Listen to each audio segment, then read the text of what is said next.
Hello po mga idol, magandang hapon sa inyong lahat. Tayo lang po muna ay mag-ikot-ikot sa aking halamanan. Ayan po, mga bagong tanim ko lang po yung mga bell pepper na yan. Yan, may sibuyas pong malaki-laki. Sa taas po mga bagong tanim rin yan na pechay, hindi pa po makita. Dito. Ayan ang aking mga napalaki ng kamatis na nawa po ay magbunga sila. Ayan, malalaki-laki na po mga idol. Andito rin ang ating mga talong. Sama-sama na po yung mga lods. Kasi pinagsisiksikan ko lang po yan dito sa ating konting taniman. Ayan po, mga bell pepper. Mga maliliit pa po sila. May maliliit pa rin po akong bagong tanim ng mga talong. At ito nga po ang ating mga pechay. Yan. 2 beses ko na po yan naanihan mga idol. 1 buwan na yan sila. Yan. Konting ano lang po at nasa napakaliliit na lalagyan lang po yung mga idol. Oh. Yan. Ang ating mga pechay. Dito naman po yung aking ibang bagong tanim na kamatis. Nawa po talaga magbunga yan mga lods. Ang saya-saya ko siguro. Ayan. Ito po ang ating mga tanim na sibuyas. Parang nasa magdadalawang linggo na rin po yan. Dito po ang iba kong mga pechay din na sa maliliit lang pong lalagyan. Ang talong. At ang aking pong tanim na papaya, 2 piraso malaki na.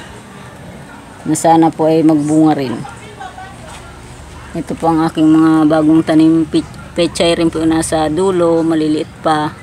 Ito po lahat mga bell pepper po yan. Mga nasa pinuto lang pong galon yan ng Sunrox. At dito nga po ang iba. Yan din po ang aking mga ibang kamatis.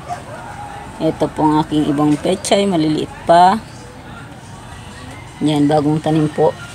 Ito po sa kabila, may malaki na. Yan, kamatis rin po mga idol. At mga pechay. Dito po tayo sa talong. Na halos araw-araw inaani. Napakasipag po talaga niyang magbunga. Di na uubusan.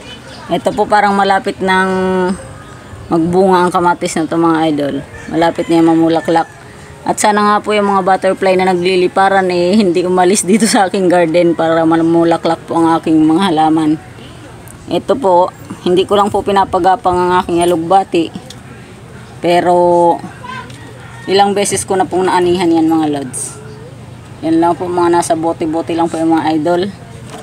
At dito naman po bagong tanim po yan, hindi pa talaga lumalabas. 3 araw pa lang po. Chinese kangkong po nakatanim dyan mga lods. Ayan nga po, yan lang po ang ating update ngayon sa ating garden. Kasi ako nga po negrang-negra na, lagi akong nandito. Kasi nga po inuhukay ng mga pusa ang aking mga tanim. Ayan. Have a nice day po sa inyong lahat mga lods. Thank you po sa support nyong lahat. Ayan po, napakarami ko pa pong pasok na tataniman. Wala pa po akong lupa pero marami po akong sinabog na pechay para po makapagtanim tayo ulit at nang hindi maubusan ng gulay. Kasi dito po sa amin talaga mga lods, napakamahal rin talaga ng mga gulay. Lalo ng sibuyas. Pangyayamanin po ang mga presyo. Ayan mga idol, ang aking munting garden. Yan po, may nakasabit po tayo ditong bell pepper. Ganyan lang po yung taniman niya. Pero may mga bulaklak na po yan siya mga lods. At malapit na po yan siyang mamunga. Hanggang dito na lang po muna.